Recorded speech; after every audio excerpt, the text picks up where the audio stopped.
ഈ osteo ആർത്രൈറ്റിസിൻ്റെ treatment എന്നൊക്കെ പറയുന്നത് ആദ്യം നമ്മൾ ചെയ്യേണ്ടത് ബാക്കിയുള്ള അസുഖങ്ങൾ ഒഴിവാക്കണം. ദാറ്റ് ഈസ് ഡയബറ്റീസ്, പ്രഷർ, അങ്ങനത്തെ ഇഷ്യൂസ് ഒഴിവാക്കണം.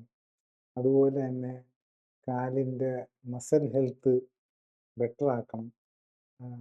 എന്നിട്ടാണ് ശരിക്കും ഇങ്ങനൊരു സർജറിക്ക് പോകാൻ പാടുള്ളൂ എന്നുള്ളതാണ് പറയുന്നത്. അപ്പം അത് എത്രമാത്രം അത് ആക്ച്വലി പ്രാക്ടിക്കലാണ്? ഇപ്പം ഈ എക്സസൈസ് ചെയ്ത് മസിൽ ഹെൽത്ത് കൂടണം, ഡയബറ്റീസ് ഉണ്ടെങ്കിൽ മാറ്റണം, ഏത് സർജറി ഇപ്പം നമ്മൾ ചെയ്യണമെന്ന് തന്നെ വെക്കുക. ഒരു പേഷ്യൻ്റ് ഡയബറ്റിക് ആണ്, ഓവർ വെയിറ്റ് ഉണ്ട്, ഹൈപ്പർ ടെൻഷനോ ഹാർട്ട് ഡിസീസോ ഒക്കെ ഉണ്ട്, അല്ലെങ്കിൽ വേറെ എന്തെങ്കിലുമൊക്കെ ഉണ്ടെന്ന് കൂട്ടിക്കും.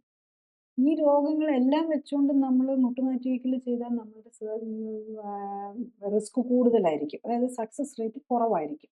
ഇൻഫെക്ഷൻ വരാനുള്ള സാധ്യത കൂടും. ഓപ്പറേറ്റീവ് ടൈമിലുള്ള കോംപ്ലിക്കേഷൻസ്, അനസ്തീസിയ സമയത്ത് അറ്റാക്ക് വരാനുള്ള സാധ്യത ഇതെല്ലാം കൂടുതലായിരിക്കും.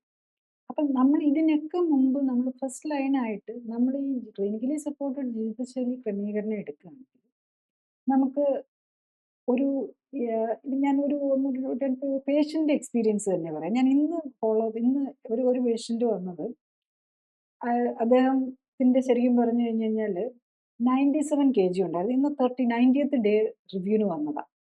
അപ്പോൾ അദ്ദേഹം ഗൾഫിലായിരുന്നു. അദ്ദേഹത്തിന് ഒരു കാലിന് മാത്രമേ പ്രശ്നമുള്ളൂ. റൈറ്റ് മുട്ടിനാണ് ഭയങ്കര വേദന.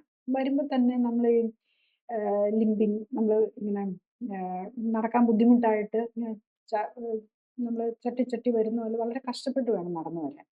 ഇദ്ദേഹം പെട്ടെന്ന് വരാൻ ട്രീറ്റ്മെൻറ്റ് ഗൾഫിലായിരുന്നു. അദ്ദേഹം വരുന്നത് എങ്ങനെയാണെന്ന് ചോദിച്ചു കഴിഞ്ഞ് കഴിഞ്ഞാൽ അദ്ദേഹത്തിന് പെട്ടെന്ന് മൂത്രതടസ്സം വന്നു, PSAയും കൂടുതലായി, പ്രോസ്റ്റേറ്റ് ക്യാൻസർ ഉണ്ടെന്നുള്ളതിലാണ് അദ്ദേഹം വരുന്നത്.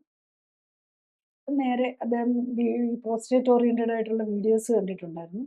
അതിനായിട്ടാണ് ഈ പ്രോസ്റ്റേറ്റിൻ്റെ അവർ ഉടനെ തന്നെ ബയോപ്സിയും പ്രോസ്റ്റേറ്റ് സർജറി ചെയ്യണമെന്ന് പറഞ്ഞപ്പോഴാണ് അദ്ദേഹം വരുന്നത്.